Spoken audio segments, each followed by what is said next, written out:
সমাজের মানুষ চরম অসহায়।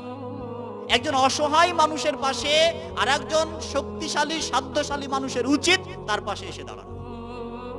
একজন মানুষ কান্না করছে, মানুষ বিপদে পড়েছে, তার পাশে গিয়ে দাঁড়ানো, এটা একজন মানুষের ঈমানি দায়িত্ব। হতে পারে সে হিন্দু, হতে পারে খ্রিস্টান, হতে পারে বৌদ্ধ, হতে পারে জৈন, হতে পারে নাস্তিক, তারপরও তার পাশে এসে দাঁড়াতে হবে।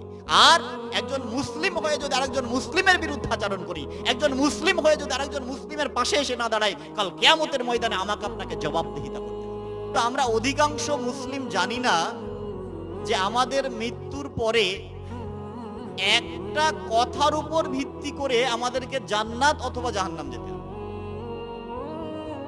শুধু একটা কথার উপর ভিত্তি করে একজন মানুষকে জান্নাত অথবা জাহান্নাম যেতে হবে। সেই কথাটা কি? সেটা হচ্ছে কালেমাতুত তাওহীদ, লা ইলাহা ইল্লাল্লাহ।